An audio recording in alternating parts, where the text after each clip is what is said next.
Hey guys, welcome back to another video. My name is Callum. I like to talk about films, music and pretty much anything media related. And today I'm going to be talking about a film that I've kind of just resented since it came out. And that's Top Gun Maverick. Honest to God, I had literally no interest in watching this film when it first came out in cinemas. You know, I'd never seen the first Top Gun, I had no interest in seeing it. Even Tony Scott himself has said that when making the film, it pretty much just felt like he was making a music video. But then all the reviews came in and all the top 10 lists of the year came in and everyone was putting Top Gun Maverick at the #1 spot or the #2 spot. So I did feel a little bit peer pressured. So I went into my local HMV, I picked up the 4K Blu-ray of Top Gun Maverick and I put it in as soon as I got home, and yeah, I kind of understand what the fuss was about. The fact that I slept on this film for so long is just kind of upsetting to me, because this is, honest to God, without a doubt my favourite film of 2022.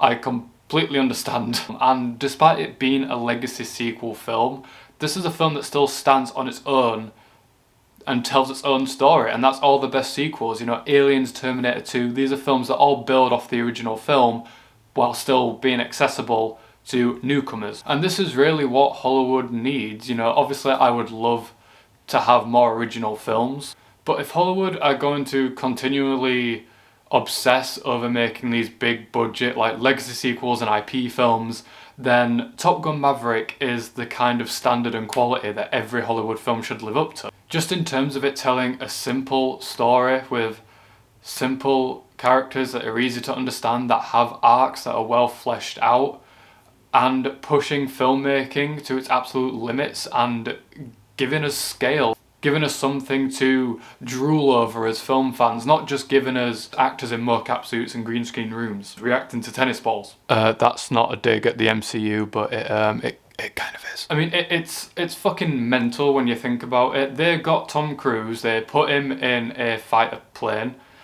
and they just let him fly around and do all these stunts in midair. And Tom Cruise is just an absolute maniac, and God, these action sequences are mind-blowing. It's not CGI landscapes or creations or big alien monstrosities going up against each other and fighting.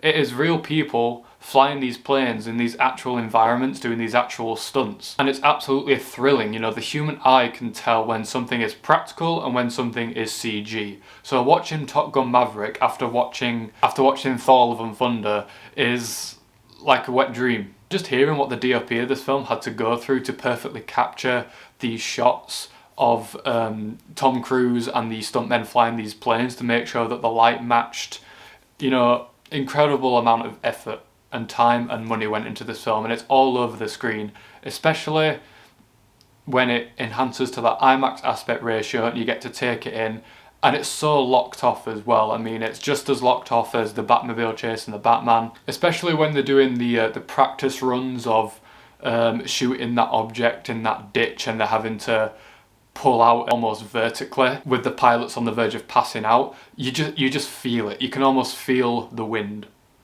But upon that, the film still manages to tell a good story. I mean, there's no real villain for this film, but I didn't even notice, because the situations that they put these fighter pilots in and the turmoil within these characters was just so investing. Tom Cruise is dealing with the trauma of, you know, losing Goose. That all kind of transpires when he has to essentially train his son.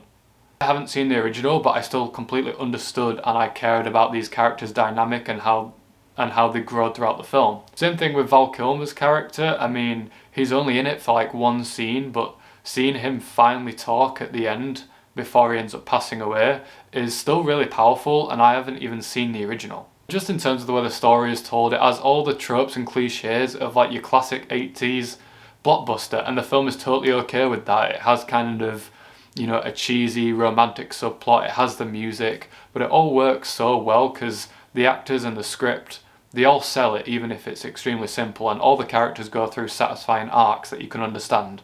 In the minor characters, like, I really like the relationship and the camaraderie between all the fighter pilots who are getting trained and how they all actually grow in some way. If I really had to make a complaint about this film, I would say that maybe the last act went on for a little bit too long. I mean, you have this, you have the big sequence that they were training for, but then they do add this, other 10-minute action sequence where it involves Tom Cruise and Goose's son trying to escape enemy territory and having to take down a couple of enemy jets. It's still a really good scene, but perhaps went on for a little bit too long.